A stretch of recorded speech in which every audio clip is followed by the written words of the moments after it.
point out dito, 0 daw yung ano, yung net approval rating ni BBM, 0 daw. Kasi, ay, yung approve sa kanya 36, yung disapprove sa kanya 36. Oo nga naman. So 0 yung kanyang net approval.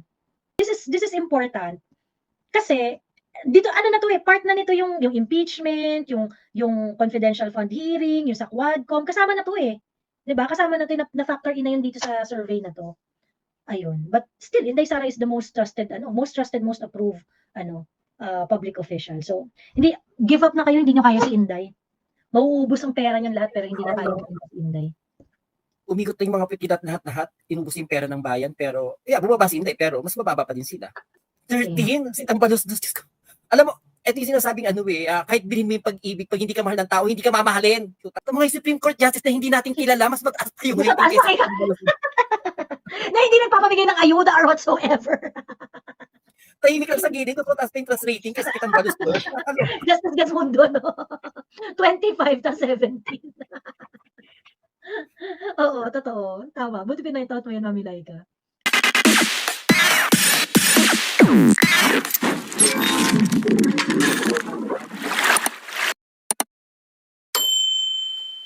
May comment ako nabasa si Apricot. Bakit walang pre-general annual medical check-up for contributors kung maraming pera ang PhilHealth? Oo nga. Kasi yung kinakaltasan bawa sa katulad ko, nasa maximum ako, parang 5K. Parang yun din yung yung mga health insurance, ganun yung babayaran mo eh. Pero yung health insurance, merong pre-APE, at least yung basic na medical check-up every year. So, sana yung mga contributors ng, dahil yung mga, yung mga simpleng manggagawa na walang HMO, sana bigyan din ng ganun, no? Ayun nga, anyway, mamaya, idamay natin sa usapan dun sa PhilHealth. Kasi, if lampas yung reserve fund ng PhilHealth dun sa actuarial requirement ng PhilHealth, anything that is sobra, it should have been used for something like that eh. Diba? It should have been used for something like that. Ano ba yung in-increase nila sa mga Ano ba yung in-increase nila sa benefits ng mga PhilHealth members? Hindi naman ramdam. Mabalik lang tayo dito sa botohan sa BICAM, Sa totoo lang, ang weird talaga nitong botohan sa BICAM. Ngayon, parang for me, dapat itong Senate, mag-shape up kayo, tangina magkaisa kayo dyan. Kasi you are actually built to fail naman pala eh. Since day one eh. Wala pa talaga kami mapapala sa inyo eh. Kung ang botohan ay majority based sa members ng bicameral committee, hawak talaga yun ni tambaang budget.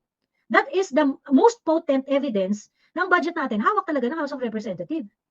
So, ibig sabihin, since hindi kayo magkakaisa dyan sa Congress, aasa lang kayo sa parte ninyo kung anong ibibigay sa inyo ng Congress, ng House of Representatives.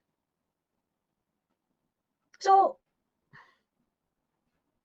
actually, nakakawalang ganang bumoto na ng senador pagka ganyan. Diba? Saka for sure talaga, yung Senate na yan, ilan lang sila dyan eh. Malaki, swerte na kung 50-50. Kahit pa sabihin mong 50-50, 50% is kampi sa admin. Na yun, hindi na magandang pakitain yun. So kung kapihan mo yung kampi sa admin, tapos ganun yung boto ng Congress, solid yung Congress, wala na. Parang tinagal mo wala nang power yung Senate. Wala talagang power yung Senate. So ibig sabihin, ang tawag dito, if the Senate is not going, ang Senate President is si Chis Escudero eh. So all you need to do is really to keep the Senate divided, and then you've done your job already. Diba? Keep the Senate divided. Edi, basta as long as divided ang Senate, pagdating sa mga ganyang issue, di talagang ang king of the fund ay House of Representatives. Ganun lang. At ngayon ko na na-experience to again sa mga nanonood, hindi po ako bata, nabot na to ni matandang Marcos hanggang ngayon. Ngayon ko na na-experience to na ang powerful ng Congress. Promise. Sobra.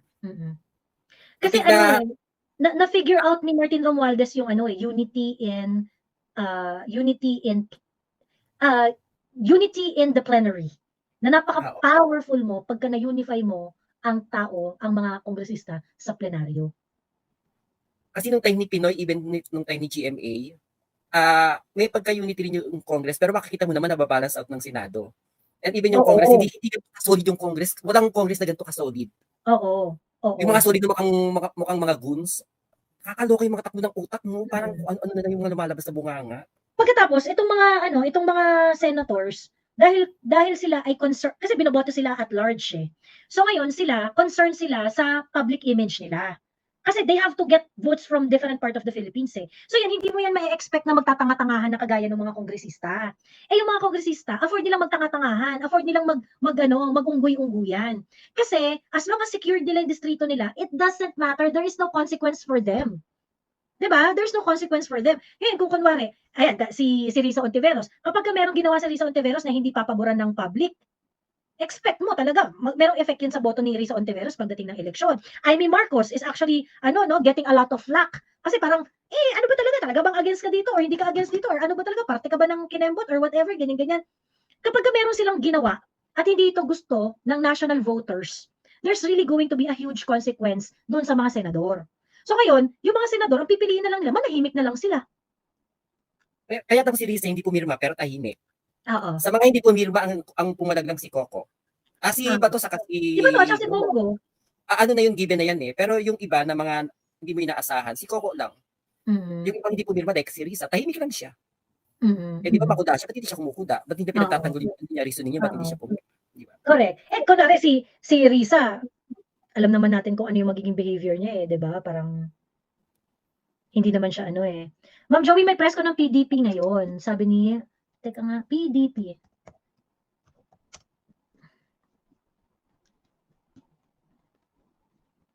Sa live ni Miss MJ Kiambao Reyes.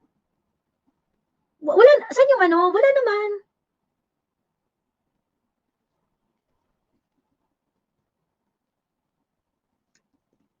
Wala naman.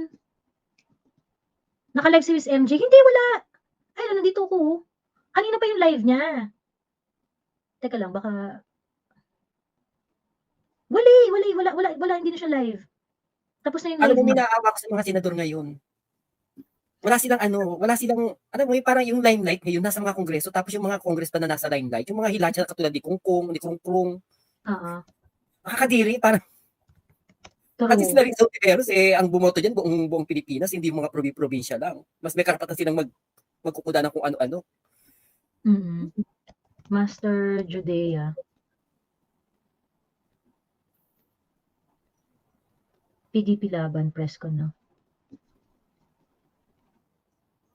Again, sa mga nanonood, pag bumoto po tayo, huwag nyo na questionin yung kwalifikasyon ng ibang mga kandidato na ini-endorse ni Duterte. Iboto na natin lahat na ini-endorse niya. Kasi parang puwersa yung para malaman ng admin na to na hindi tayo pumapayag sa gusto nilang mangyari. Oo. Ayan. Ito pa natin. Teka lang ha. Sorry.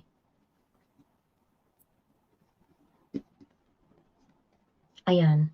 Ganyan lang muna natin ha. Ganyan lang natin. Tingnan lang natin. Nandito kay Master Judea. Ayan o. Nire-restream ko.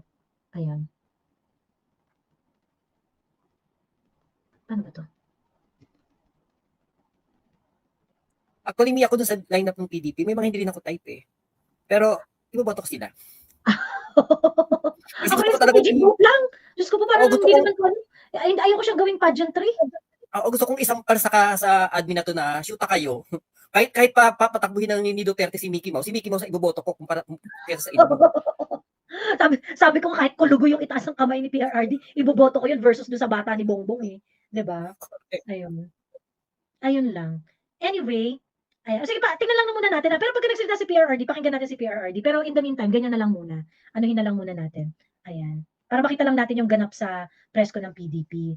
Ayun. Well, punta tayo doon sa survey, very, very quick lang. Yung sa survey ng Publicus Asia, in which, grabe yung dip, no? 36% yung dinip overall ng BBM administration pagdating sa approval. 36% overall dip ng BBM administration. Syempre kasama dyan si Inday. So malaki ang binaba, even kay Inday, malaki rin yung binaba ng ng approval and trust rating.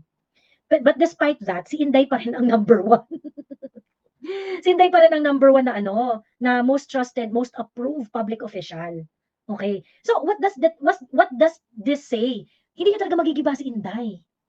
Wala na talaga, hindi niya talaga magigiba si Inday ng bonggang-bongga. Kapag ginigiba niyo si Inday, kasabay rin kayong bumabagsak. Ganun. Ayun. So yun lang yun. Yun lang ang doon. Yun lang yung tingin ko dyan sa survey na yan. Ayun. That's may nag-comment lang kasi sabi nila, yung mga ibang nasa lineup daw ng PDP na ini-endorse si Duterte, mga duwag or walang bayad. Alam niyo po, tulad halimbawa ni Bato sa Canigo, kapag nasa puwersa ka na, Paano ko ba explain? Halimbawa ngayon, di ba? Parang pag ikaw yung powerful, parang kang leon. Ngayon kung ikaw yung nasa ibaba, yung nasa sulok lang, katulad ni Go sa Kanibato, hindi ka pwedeng lumaban ng diretsahan ng harap-harapan sa leon kasi alam mo namang powerful, matatalo ka lang. So anong gagawin mo? So dapat para kang Pax, alam mo yung uutakan mo, timing ka. So huwag natin isipin na ano ba naman itong si Bato, ano ba naman itong si Bongo. Parang tumatiming po yung mga yan kasi hindi nila kakayanin makipag head on kay Tambaloslos. Powerful si Tambaloslos ngayon siya yung parang siyang leon. So pag Siya yung bumangga ka, presidente ngayon talo ka kagad. So dapat i-style mo yan, ikot-ikutan mo yan. Kung kailan ka makakita ng kainas, kakabibira. Alam mo yun? Yun, ganun po yung labanan pa ganyan. Kaya intindihin natin sila, no? Oo, correct. Ayun. May nagpo-point out dito, 0 daw yung yung net approval rating ni BBM, 0 daw. Kasi, yung approve sa kanya, 36. Yung disapprove sa kanya, 36. Oo nga naman. Ayun. So, 0 yung kanyang net approval. Ayun. Hindi nga matindi talaga yung dip nung nose dive nga daw, nose dive yung pagbaba ng rating ni BBM. And this is this is important kasi dito na to part na nito yung impeachment, yung confidential fund hearing, yung sa Quadcom, kasama na to 'di ba? Kasama na to na factor in na yun dito sa survey na to. Ayun. But still, Inday Sara is the most trusted, most approved public official. So, hindi give up na kayo, hindi nyo kaya si Inday. Mauubos ang pera niyan lahat pero hindi na kaya si Inday. Umikot na yung mga pipidat lahat, inubos yung pera ng bayan, pero, bumaba si Inday, pero mas mababa pa din sila. Totoo. Ayun. Pag nagrally pa INC, mag-change yan, tataas kay Inday, bagsak yung dalawa, sabi ni Josie. Oo, tingin ko. 13? Si Tambaloslos.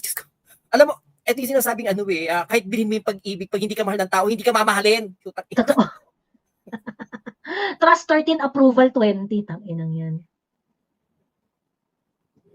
Kawawa. Sino itong 1725? Ha? Justice pa to? Yung 1725, sino yan? Oo, Supreme Court Justice. Ito mga Supreme Court Justice na hindi natin kilala, mas mataas pa yung rating kaysa na hindi nagpapamigay ng ayuda or whatsoever. Tahimik lang sa gilid, mataas pa yung trust rating kasi kitang balos doon. Justice Gasmundo, no? 25 to 17. Oo, totoo. Tama. Buti pinaitout mo yan, Mami Laika. Ayun. Yung 13 po siguro nag-vote dyan, dami pa. Sabi ni Jaco.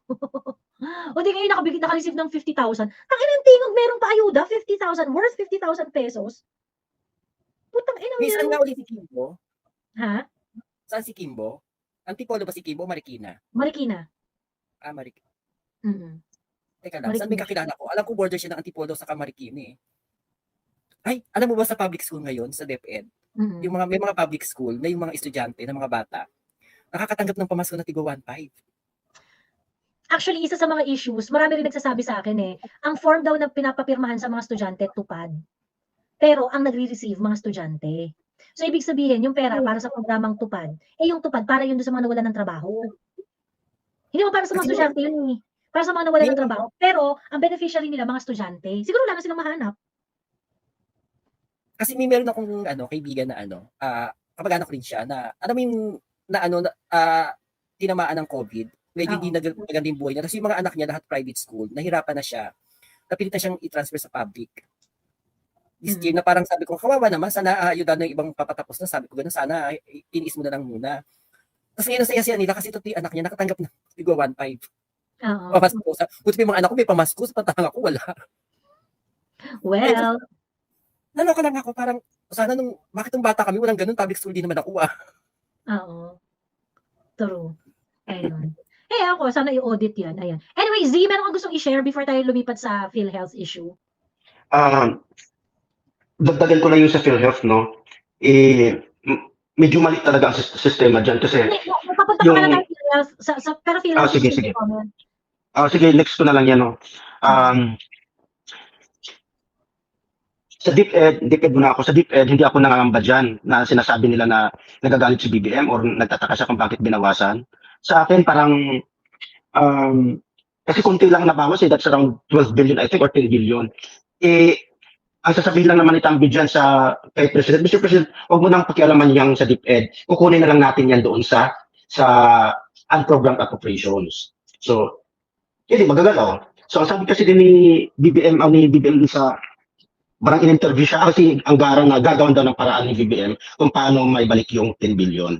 So sa News 5 yun, nabasa ko. Ito, dito naman sa Pero impeachment kasi, inday, ang problem kasi dyan, Z, kung hindi yun appropriated for hindi mo pa rin mako-comply yung allocation na dapat pinakamataas yung sa education. So, kung sasabihin ni Tambi na hindi kukunin natin to sa ibang lugar, it's still not all right. It's still not, kasi dapat regular appropriation yun. Yung unprogrammed fund, hindi naman yung regular appropriation eh. So, ngayon, kung ginawa nila yun, that's actually, they're going to make the situation even worse. Ganun. exactly. Ang ano ko lang din dyan eh, hindi nila pwede sabihin na, kahit di binawasan, mataas pa rin naman ang share ng DepEd. Hindi nila bilibilog tayong mga mamamayan na, oo nga no, malaki pa rin ang share ng DepEd. Hindi nila dapat maintindihan din ng mamamayan na every year, nag-appraise ang budget, depende sa pangangailangan ng mga ahensya. So every year yun, nagtataas ang demand. Kasi dumadami, paakyat ng paakyat ang pangangailangan. So hindi yan nagdi-decrease. So nag-appraise lagi yung demand ng mga ahensya, kaya tumataas yung budget. Pero ang problema ngayon ay tumataas ang demand, ang pangangailangan, binabawasan naman nila. Pero ang problema yan, kung ibabalik nila yung budget dyan na 10 billion at hindi gagalawin yung saan programmed appropriations, may mga agency naman na magsasuffer na babawasan naman ni BBM para mag-comply yung 10 billion na nabawas doon sa DepEd. So yun ang nakikita kong doon. Hindi ko alam kung paano nila gagawin yan. Either i-veto niya yun, ibabalik yung dating budget ng DepEd, pero may magsasuffer na ibang agency na pagkukunan naman ni BBM para ipasok doon sa DepEd. So yun yung pananaw ko dito. Problema niya yun. Ang tanong dyan, Yes, will allow na yung appropriation ng DepEd magsasuffer ng 12 billion cut. Kasi yung 12 billion cut na yun, that includes yung subsidy sa tertiary education if accurate yung mga reports na isa kasi yun sa mga nadali, yung sa tertiary education, yung free education sa college, yun, isa yun sa mga nadali. So, ngayon, kung ganun yung gagawin ni BBM, bahala si BBM sa diskarte niya, but regardless, you have to convince people that whatever you did is something that is justifiable. Ngayon, ang punto kasi dito, your cousin, Martin Romualdez, is so brazen sa pagtanggal ng budget sa ganitong area, pagdagdag sa ganito, pag ano-ano, maglalagay sa AKAP, mag-ano sa ano, yung ganyan. Kasi si Martin, nung in-interview siya, so the AKAP budget is intact. 29 billion ang budget sa AKAP eh. 29 billion ang budget sa AKAP. Ang sinasabi nila, 39 billion ang budget sa AKAP. 21 billion mapupunta sa Congress, 5 billion sa Senate. Okay? As sabi nila, ang budget daw sa AKAP is 26 billion lang. 26 billion lang yung pork. Pero meron din silang siningit sa DSWD dyan. Ngayon sa DSWD, hindi pa rin naman DSWD ang nag-propose ng AKAP. So actually, Exactly. gusto ko talagang malaman dyan. Kasi sinabi ni Tambi, yes, ang budget ng AKAP ay intact. And the budget is actually 39 billion. Ganon. Ang masasabi ko dyan, Ms. Joey, regardless kung ano man ang layunin ng Congress dyan, mali pa rin. Kasi wala siya doon sa National Expenditure Program na piniprepare ng Office of the President. So, unconstitutional yun. Ang dami nung nagsasabi, even si Harry nagsasabi na unconstitutional yun. Kasi ba't ka nagdagdag nagsingit ng pondo na wala doon sa original plan? So, sa kaso ni Billy ka, ganun ang court yan nung nag-insert ka ng budget na wala doon sa original plan. Pero, sabi naman ni Kuko, idadalhin ka niya sa Supreme Court. Pero dapat asap yun, Ang ano ko lang dito, pwede ba sigurong, may kakausapin ng tao, na pwede ba pag nagkaso sila ng ganyan, kumuha na agad ng TRO para hindi ma-implement yung GAA? Kasi nga, kung pipirmahan ang GAA, tuloy-tuloy na yan. Tuloy-tuloy yan, wala nang tigil yan, until na ma-resolve ng Supreme Court ang issue na yan, magdudusa ang gobyerno dyan na bakit nila ilalaw. Hindi TRO nila yung budget. Kung TRO nila yung budget, I don't know kung pwedeng TRO specific yung specific budget. Kung po pwede yung parang, pwede ba AKAP lang yung TRO o yung mga patent Pwede, oo, di ba? Pwede ganun. Siguro, pwede. Hindi mo na-implement yan. Buong budget yung TRO. Masasuffer naman ang buong bansa. Magsasuffer naman yung buong bansa. So anyway, that's for the lawyers. Nangyari na yan. Kaya lang yung TDAP naman yun yung transfer na TRO ng napigilan ng na-declare na illegal yung transfer ng yung TDAP. So baka pwede ring kahit maipasa baka pwede pang habulin ng Yun nga, Joey, panawagan lang natin na bilisan mag-file sa Supreme Court, pero ang problema ng Supreme Court nito, yung ganong issue, the same scenario, kinestyon na din yan sa yung 2024 budget, kinestyon sa Supreme Court, until na wala pa naman decision din. Naabutan na ng panibagong budget ng 2025 until now, wala pa rin decision. Sino nag-question ng So, 2020 na budget? Kasi, di ba, dinala nila Kuko sa Supreme Court yung ganyan, yung pagpadding ng Pero mga hindi naman, nagsabi lang siya noon, inaabangan ko yung actual case niya, parang hindi ko naman nakita. na-file yun. Hanggang ngayon, wala pang kasama. Ang dami nag-file nun, no? Kasi, yun nga, nabago ang mukha ng General Appropriation Bill. Yung gaan, nagbago yung mukha. Taliwas doon sa, yun nga, nadagdag, may katulad ng akat, nagulat sila na bakit may ganyan. So, dinala nga sa Supreme Court yun, kinisyon hanggang ngayon, wala pang desisyon. So, ang problema, isa pa to sa PhilHealth, no? Na bakit nila binawasan, yung 89 billion na transfer na nila, dinivest nila doon sa unprogrammed appropriations, tapos sabihin nila mayroon pang 600 billion. Yung 600 billion na sinasabi, ano pa yun? Collectable pa yun. Sisingilin pa yun sa mga premium para magpunduhan yung pondo na yan. Yung ipa-file nun ni Coco, yung sa unprogrammed funds. Yung ipa-file dapat ng Yes, ayun nga ang inabangan natin yun. Hanggang ngayon wala pa mag-decision. Yung unprogrammed funds na 500 billion yun. Hindi na nag-file siya actually. Maraming nag-file sa Supreme Court. Oo. Na-report yun na magpa-file daw siya, ganyan-ganyan. Yes.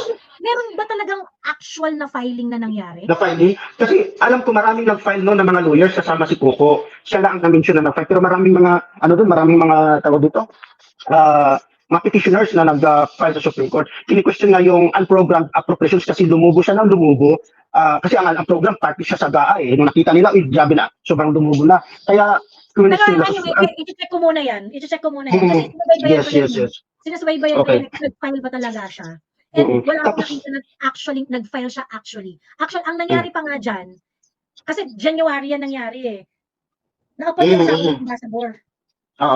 First quarter of 2024. Hanapin ko yung... Ano na mangyayari doon sa petition ni Coco na kine-question niya yung unprogrammed funds? Yes. Kailangan natin malaman kung anong report na yan, no? Tapos, balikan ko lang, Joy, sa BICAM. May nagsabi sa akin na staff ng isang senador na every BICAM daw, iba-iba yung roles. Na, para bang, naalasan ko ba ang tawag dito sa Bisaya pa, para bang, nagkaunsi-unsihan sila dyan eh.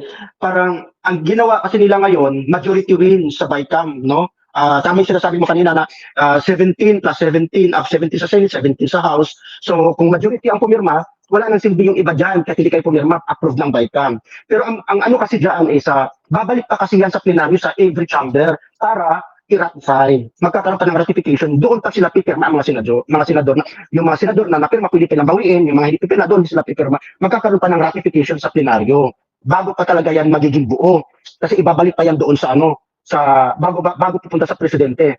So, pero kasi after nung BICAM nila, tas na iba, parang, traditionally, meron bang nababago after? Parang, yan na nga eh. Diyan natin makikita. Tingnan natin kung anong... After ng BICAM nila, parang almost set na yan eh. Exactly. Kasi kung ang iba dyan, kung hindi talaga siya pipirma, dapat hindi ka pumirma kung nakita mo yung... Ang sabi, may pumirma lang din dyan. Halimbawa, si JV, sila si Estrada, pumirma lang sila kasi yung committee nila, hindi nagalaw yung budget. So, pumirma na sila. Lately nila nalaman na nagkakaroon ng problema sa iba pa. So, napirmahan na nila. Pero ang ano nila, magdidebate daw sila sa plenaryo, pag-usapan. Kaya ngayon ay, sabi ni Amy, nag-handle pa sila ng mga dokumento kasi kailangan pag-usapan pa, no? Kasi kumahog na sila kasi napalabas na ng ibang Congress na ang House na bago daw mag-Christmas, pipirmahan daw ni Presidente. So, medyo alarming yun, no?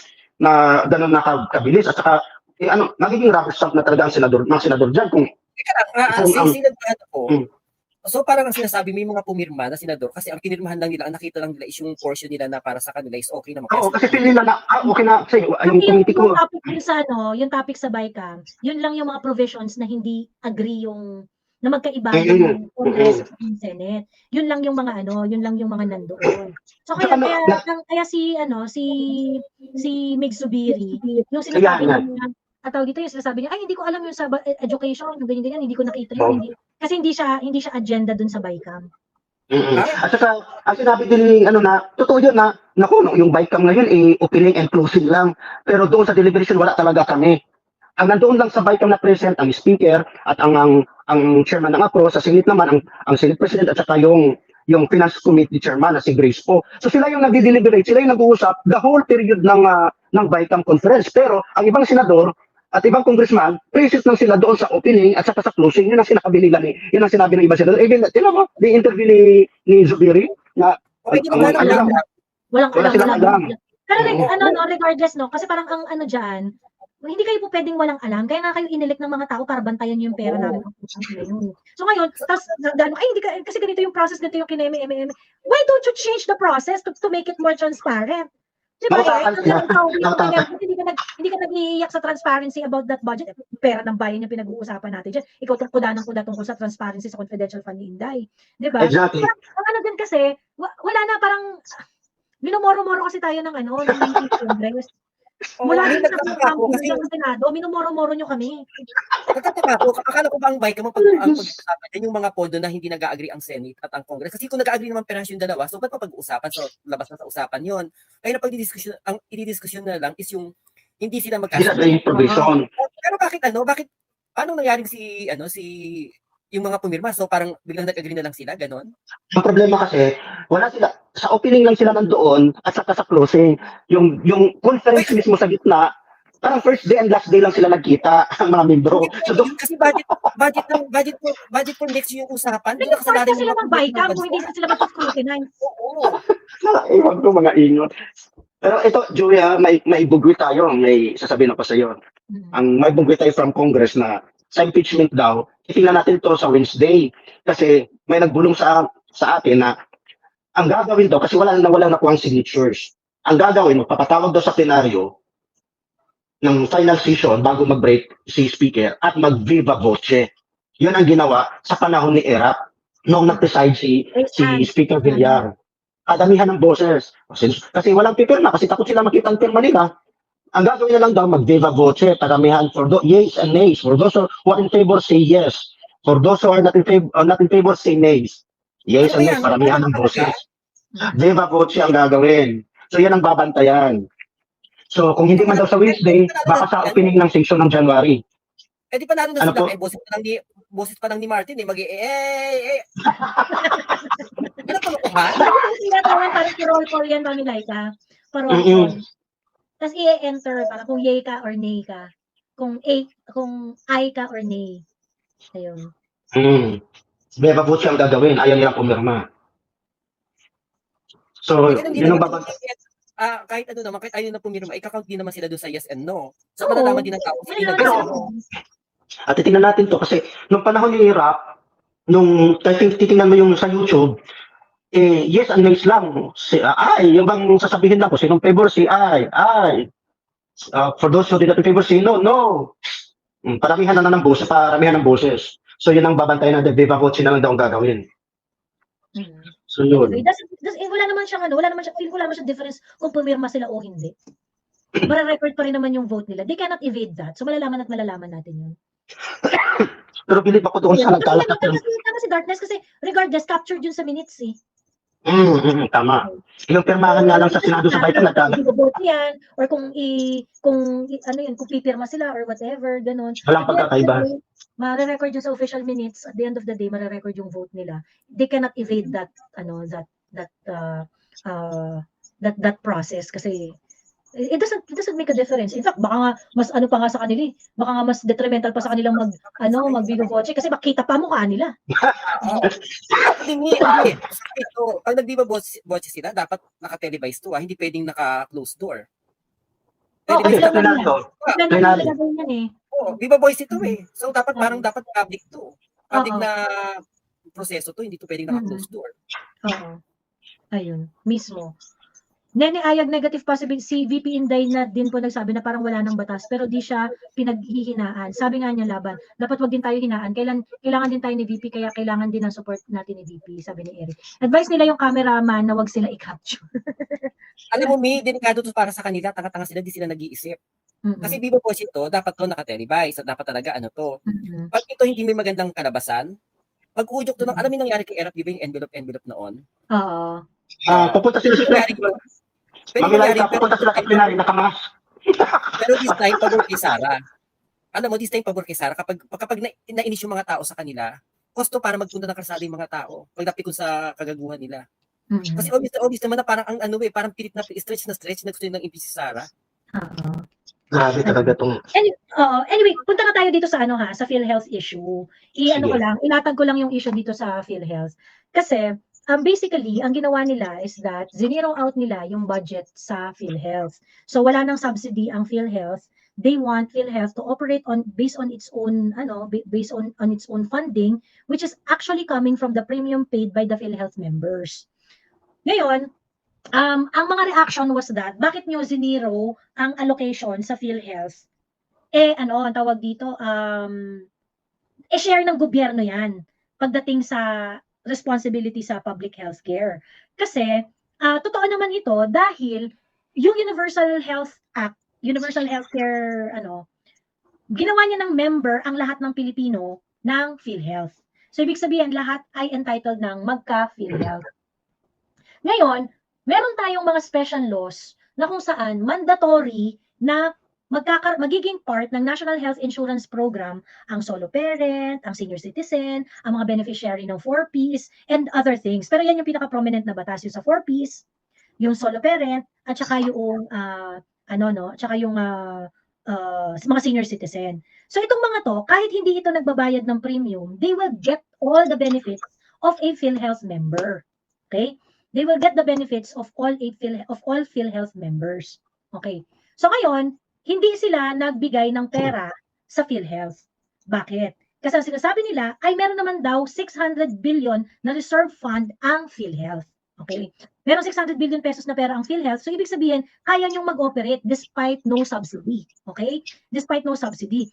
Anuhan lang natin yung mga tanga na kino-confuse yung sarili doon sa subsidy at budget. Sa usapin po ng national budget, yung subsidy sa PhilHealth, ayun ang budget, mga tanga. Ewan ko sa inyo. Diyos ko. Walang pinagkaiba yun. Sa usapin ng 2025 national budget, yung subsidy ng gobyerno, yun yung budget allocation ng gobyerno sa PhilHealth. Diyos ko, mga tatanga-tangang mga vloggers ni BBM. Taka-taka na yung Magno, no? Ang budget at ang budget at ang subsidy, ganyan. We're talking about 2025 national budget. Idiot. We're not talking about the operational money of PhilHealth. Ang pinag-uusapan natin 2025 budget. Sa 2025 budget, ang allocation doon na subsidy to PhilHealth is actually the budget allocation for PhilHealth. Diyos me. Diyos ko. Tanga-tanga, may pahirit-hirit pa sila dyan, Magno, na hindi nyo naiintindihan. Kapal na mukha niya. Zero budget. Ang ina niya, palibasa di yata siya nagbabayad ng PhilHealth kaya di nagigets eh. Ikaw ba nagbabayad ka ng PhilHealth? Parang pinasagot nyo na lang sa mga workers, sa mga nagbabayad ng PhilHealth, yung para sa lahat ng Pilipino, parang wala nang contribution yung gobyerno. Oo. Well, ito kasi yung problem dyan.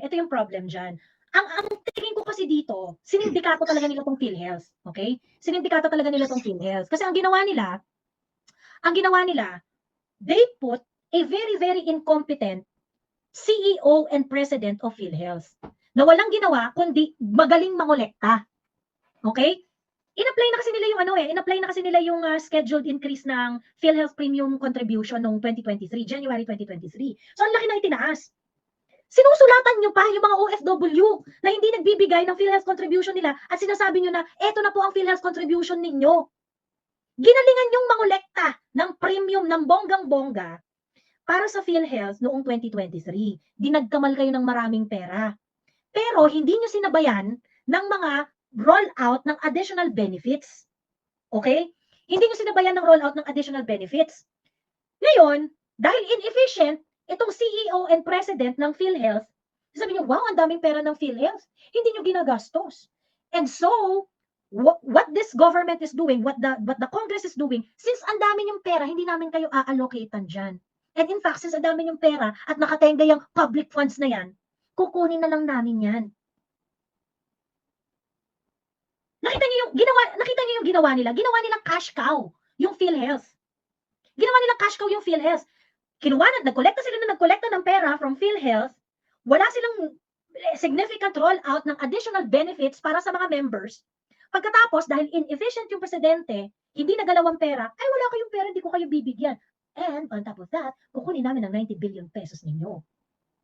Now, sa side ng Senate at sa side ng House of Representatives, sa side ng Congress, if you're going to look at it sa budget perspective, if you're going to, yung budget perspective lang yung myopic view ng budget perspective. Sa totoo lang, may sense yung sinasabi nila na, kasi may pera naman kayo, kaya nyo namang mag-operate kaya hindi namin kayo bibigyan ng subsidy kasi kaya nyo namang mag-operate ng walang budget.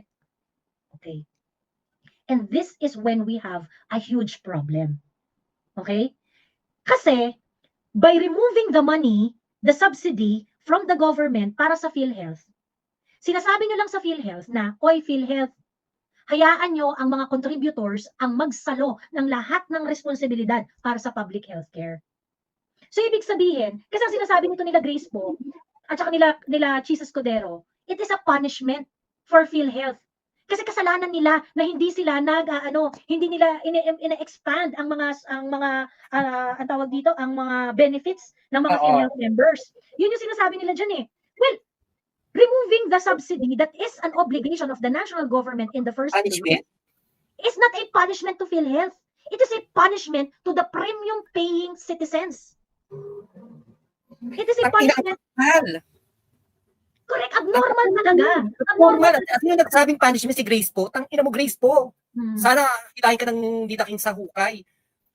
Kung taka yung PhilHealth na na mga opisyalis, di punish nyo sila, pero anong gagawin nyo? Tatanggalin, basta ipapapasa nyo sa mga premium contributors yung healthcare ng buong Pilipinas. So, kami paparusahan nyo. Wala naman kaming kinalaman dyan. Kung tanga-tanga yung kinuha yung tagapamahala ng PhilHealth.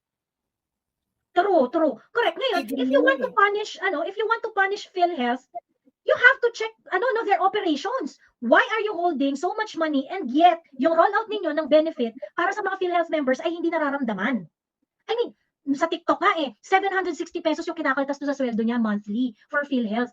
Yung tatay umiiyak sa sakit, putang ina 760 Miss Joey kada buwan ang binabawas sa sweldo ko para sa PhilHealth. Pagkatapos hindi ko naman nararamdaman yung benepisyo ko diyan. Na hospital ako, hindi ko naman nararamdaman yung dent doon sa bayad ko sa hospital diyan sa PhilHealth na yan. I mean, ito yung problema, no? Ito yung problema. If you want to punish PhilHealth, you need to have the president and CEO investigated. Ba't ang galing mong mangulit ang putang ina mo ka, pero hindi ka marunong mag-roll out ng benepisyo para sa mga members. Diba? Yung punishment. Tama. May ang gagawin nila, papatay nila yung PhilHealth. Kasi kung tatanggalan nila ng subsidy yung PhilHealth, imbis makaisip ng mga gandang proyekto, magkakasya sila sa kung anong pondong hawak na lang nila. Hindi na sila mag-iisip. So, eventually, mamamatay ang PhilHealth. Dapat yung universal healthcare natin is bumongga. Exactly. Kung may isang PhilHealth, bigyan mo pa ng subsidy, makakaisip niya mga bonggang mga benefits para mas maging bongga yung universal healthcare ng mga Pilipino. Dahil tinanggal na nga nila yung subsidy, pinapasagot nila lahat yung status quo sa mga premium paying members ng PhilHealth. So, ito po yung mga automatic na kinakaltasan kada sweldo. Oo, yung mga employed. Yung mga employed at saka yung mga self-pay ng PhilHealth dyan. Kayo na ang sasagot sa lahat ng mga PhilHealth benefit ng mga regular paying members at non-regular paying members. So, ibig sabihin, paano nyo ba mai-increase yung yung coverage ninyo? Tinanggal na ayaw ng sagutin ng government yung share nila pagdating dito. So, ngayon, ito yung problem, no? Ito kasi, balik tayo dun sa ito yung hypocrisy kasi ng mga anti-Duterte mga nilalang. Kaya nyo inimbestigahan si Inday Sara is because, sabi ninyo, may problem sa utilization ng kanyang funds. Right? Kaya nga kayo nag-hearing dyan ng 12 times 12 times yung hinihiring kung paano ginastos yung confidential fund ni Inday Sara. You want to check if it is used properly. And then, we have 600 billion or whatever money na sobra na kiniklaim nitong mga to, na sinasabi nyo na enough na para sa PhilHealth na mag-operate. And yet, hindi nyo man chine-check kung talaga bang ito ay napapakinabangan ng mga tao. Collect, napakahusay mag-collect ng grabe tong PhilHealth ngayon ang daming OFW na nag-message sa akin na sinusulatan sila ng PhilHealth, nagtatrabaho abroad, nakakatanggap sila ng sulat dito sa Pilipinas, telling them the PhilHealth premium due galing sa kanila. Diba? Obligado sila. Halimbawa, nagbakasyon sila, nagbabalik na sila, bago sila bumalik, kailangan nila ng EEC. Kailangan nilang bayaran yan. Kasama sa mga obligasyon nila. Kasi si boyfriend ko, ganyan. Sinusulatan talaga, promise, si boyfriend ko. Totoo yan. So ngayon, yung ganitong sinasabi ninyo, okay, ang problem kasi dito, this issue, Grace po and Chis Escudero and all your idiot defenders, okay, and all your idiot defenders, You are looking at it based on the budget perspective alone. That's the problem.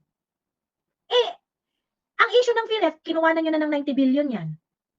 Kinuha na nyo na ng 90 billion. Pera na dapat pampa-improve na ng mga benefits ng PhilHealth members, pero kinuha ninyo. Pagkatapos ngayon, ayaw nyong isubsidize. Okay. Ang malupit dyan, ayaw nyong isubsidize, pero may pambigay kayo ng ayudang mga putang ina nyo. So what do you really want to do? Magpapamigay rin naman kayo ng mga perang mga putang ina nyo dyan. Bakit hindi nyo pa ibigay at make sure, put PhilHealth in a task force para ma-ensure na yung perang hawak ninyo, yung pag-manage ng reserve funds ninyo, yung pag-manage ng operational expenses ninyo are all commensurate with the amount that you are collecting. What is the optimum benefits that each members can receive based on the money that you are collecting from these people? Ang problema, ginawa niyong gatasan yung PhilHealth. Kasi nakakakolek kayo ng pera dyan, billion-billion eh. Gusto niyong ipasagot sa amin ang issue ng public health with zero responsibility from the government. Yun yung problem ng mga mamamayan dyan. Yun yung problem namin dyan. You are obligated to do your share under the Senior Citizens Act na kailangan pondohan nyo yan, Solo Parents Act, at saka yung 4Ps. Ngayon, kung ayaw nyo na palang sagutin ang mga obligasyon nyo under those laws, ba't hindi nyo i-repeal? Diba? So ngayon, this is not just budget issue kasi ang problem kasi sinasabi nila, hindi may pera naman kayo, magsusurvive naman kayo kahit hindi naman namin kayo i-allocate. Okay, fine, magsusurvive naman talaga. Then why do you put the money in AKAP? Why do you put the money in other social amelioration in EMBOT? Correct. Meron pala kayong pera para dyan, pero dito sa pag-improve ng PhilHealth, ayaw ninyo. Tapos pinasalo nyo pa sa aming mga premium paying members. Oo. Diba? Bakit hindi na nagawa nila dyan? Kasi namang mga vloggers sila na, wala kasing nag-e-explain. Actually, si Imperial Patriarch, binasa ko yung post niya, and some of it really makes sense. Ang problem nga kasi, if you're going to look at the PhilHealth problem as a budget issue only, masaya ka na. Doon sa, hindi may pera naman yan, tatakbo naman yan, ganyan. Kung masaya ka na natingnan siya as a simple budget issue, solve ka na. Kaso, itong budget issue na to, this run deep. It runs very, very deep. The reason why, kasi hindi naman ibig sabihin walang pera eh. May pera! May pera! Patriarch. May pera ang national government. Yun yung problem. May pera ang national government. They can subsidize PhilHealth. They just chose not to because they want to put it in they want to put it in AKAP. They want to put it in other ayuda programs. That is the problem. And why do they want to do that? They want to do that because pagka inilagay mo sa PhilHealth ang lahat ng ang subsidy, yung mga nare-receive na mga 10,000 na minus dun sa kanilang mga hospital bills, yung ganyan, hindi niyo ma-maximize yung kakupalan ng mga politician. Kasi kapag nasa PhilHealth ang pera, hospital yung mag-aayos ng mga deductions. Walang epal na politiko. Correct. Okay? Pagka kunwari na minusan yung bill niya ng 20,000, walang politikong epal na mag-aabot. Ayan minus sa bill mo, 20,000. Diba? You agree with this kind of arrangement because it will benefit politicians in the 19th Congress. Lalo na kayong mga re-electionist.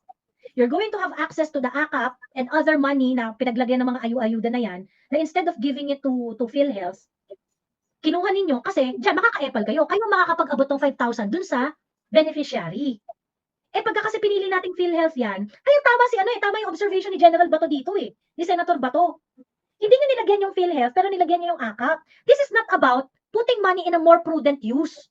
May pera kayong panglagay sa PhilHealth. Pinili niyo lang na hindi bigyan kasi gusto niyo kayong mga politiko ang may hawak ng pera in the form of ayuda para may pambili kayo ng boto.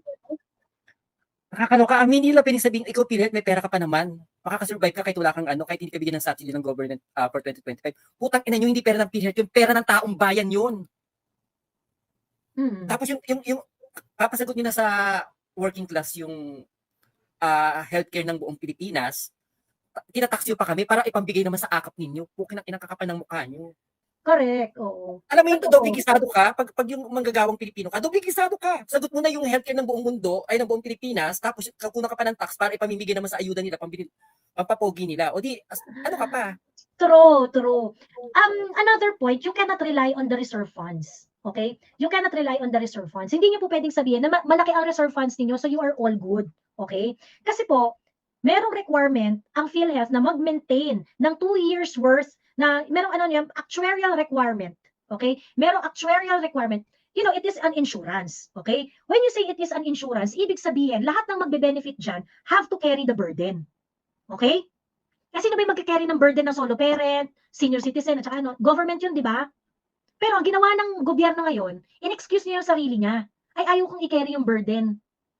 Hindi na kami magbibigay ng subsidy dyan. Hindi na kami magbibigay ng pera dyan. Ayaw namin i-carry yung burden. Ayaw na lang mga premium payers. Is that fair? Of course, it's not fair. Ngayon, ang PhilHealth ay required na merong 2 years worth ng kanilang na ma-cover ang kanilang operations. Merong actuarial requirement yan. Yung actuarial amount niyan, kino-compute yan ng mga insurance insurance analyst, yung mga dito yung mga nasa actuary. Yon. Ang trabaho nitong mga to, mag-calculate ng risk, i-quantify yung risk na maaaring harapin ng PhilHealth for the next 2 years. And that money is supposed to be with PhilHealth all the time. Okay? All the time. Okay? So ngayon, hindi mo pwedeng sabihin na, ay hindi, meron naman kayo reserve fund, so pwede nang pagkasanggalan yun. No, may paggagamitan po yun. Hindi po yun ang sinasanggalang ninyo dapat sa ganito. 'Di ba? Ngayon, ang sabi rin do sa Section 11 ng Universal Healthcare Law, sinasabi rin doon, kung meron kayong mga sobrang funds, okay, ito ay dapat maging part ng reserve funds. Yung reserve funds ninyo, dapat ito ay hindi sosobra sa 2 years na amount na actuarially determined para patakbuhin ang PhilHealth. Okay? Kung meron bang kayong pera na sobra doon sa required actuarial amount na magko-cover sa 2 years operation ng PhilHealth, you have to use it to expand the healthcare services. Ginawa ba yan ng PhilHealth? Now, if you really want to teach PhilHealth a lesson, you should hold PhilHealth accountable doon sa lahat ng pera na hawak nila at kung ano ang mga benepisyong in-expand nila after holding such amount. Eh wala naman yung reserve fund na yun. Reserve yun, may paggagamitan yun specific. Kaya yung buffer na yun is necessary para tumakbo ang PhilHealth ng matiwasay. Hindi nyo dapat ginagamit na sanggalang yan. Yung mga nasa Congress, sila Grace po, sila hindi nyo dapat ginagamit na sanggalang yan.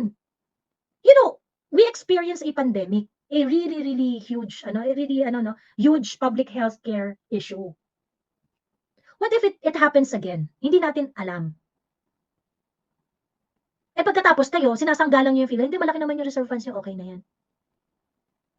So ibig sabihin, wala kayong intensyon na i-improve ang public healthcare benefits ng mga Pilipino. Gusto nyo kaming magtiyaga dun sa maliit na premium na binabayaran namin dati at sa maliit na benefits. Gusto nyo kami nasasagot nun lahat tapos hindi nyo na i-increase. Di ba, May? Ito yung binanggit ko kanina. Kung halimbawa maraming pera pa rin PhilHealth tapos may subsidy pa ng government, pwede na nang sabihin, yung mga members, yung mga premium members, pwede na magpa-APE. Sagutan ng PhilHealth o kaya yung mga senior citizen natin na mga pwede nang sagot ng PhilHealth yung APE nila para yearly ma-monitor yung health nila. At the same time, kikita pa, iikot na yung economy. Pagdating sa healthcare na industry. Siyempre, pag sagot ng PhilHealth yung pagpapa-APE ng mga senior o kaya ng mga working class natin, yung mga doktor, magkakaroon ng trabaho, yung mga nurse. Alam mo, iikot yung economy. Hindi mo gets, bakit nila papatayin yung PhilHealth? Totoo. And if you want to teach PhilHealth a lesson, investigahan nyo yung President and CEO. Pinsan nilang yan eh. Pinsan nila yan. Ako naman, Mami Laika, tingin ko taga-sinindikato nila yan eh. Sinindikato nila yan. Ginalingan yung pangungulekta pagkatas wala naman pala kayong mga plano pa sa pag-increase ng benefit ng mga Pilipino. Okay sana ginalingan nila yung pagkukolekta kasi yun naman din talaga yung project ng gobyerno, dapat galingan din natin. Pero dapat may katapat na serbisyo, galingan din nyo. Yung pagbibigay ng di ba? Hindi nyo ginalingan, tapos yung pera nandiyan na ipon, sabi ng gobyerno, ay hindi na nagagastos, hindi kayo efficient, amin na yan. Diba? Pamibigyan na I'm doing this because I'm punishing you. Diba? Diyos me, nakakaloka. Andito na ang ating ka-moisture. Ayan. Hello everyone. Can you hear me? Yes, medyo tumatagog lang ang boses namin. Feeling ko naka-open yung isang mong yung Facebook mo, isang window na nagpe-play yung video. Hello? Can you hear me? Tumatalbog pa rin? Naririnig ko namin, pero naririnig rin namin yung sarili namin. Eto, tumatalbog pa rin? Ayan, test. Yes, natalbog pa rin. Eto, test mic, 1, 2, 3. Test mic, 1, 2, 3. May talbog pa rin. Hello? Mahina ka daw. Oo, mahina ako. Puta. Mahina pa rin? Babalik ako. Sige, May sige. video na nakabukas si Sas. Ay, babalik daw siya. Oo, baka nakabukas yung Facebook niya, tapos nakabukas yung StreamYard. Oo, baka bukas yung Facebook, tapos bukas pa yung StreamYard, kaya merong ayun. So, yun yung nakakaloka doon. Yun yung nakakaloka doon sa ano na yun. It is not as if walang pere. May pere. Yun yung problem eh. Hindi ayaw namin silang bigyan kasi we want to use it somewhere else. Ganyan. Oh, and what is that something else? Akap? Diba? Kasi, yung unprogram na budget, gaano kalaki siya compared sa program? May idea ka? 300 billion yung program daw ngayon eh. Nakakaloka yung ganun kalaki no, kasi po yung pag magbabudget kayo, dapat meron yung pagbabudget kasi may mga nakadikit na project yan ng gobyerno. Halimbawa, itong department na to ng gobyerno, magkakaroon ako ng project for 2025, ganito. Kailangan ko ng ganitong budget and then i-justify ang pag-uusapan yan. So usually, dapat yung budget para sa mga naka-forecast na project na paparating. Kung meron ka mag-unprogram, yung unprogram na yun, para sa mga yung biglaan, yung hindi mo inaasahan meron pala. So usually, hindi dapat ganun kalaki yun. Pero dito sa budget natin, so yung budget natin, yung malaking portion, unprogram, hindi mo pa alam kung saan mo gagamitin, pero nag-budget ka na. Eh talagang binuksan mo yung gate, yung risk, ang laki ng risk para sa corruption. Kasi unprogram eh. Mag-isip ka na, pag nandiyan pepera ka na, saka ka mag-isip, ano kayang project ko? Shoot ka na. Totoo.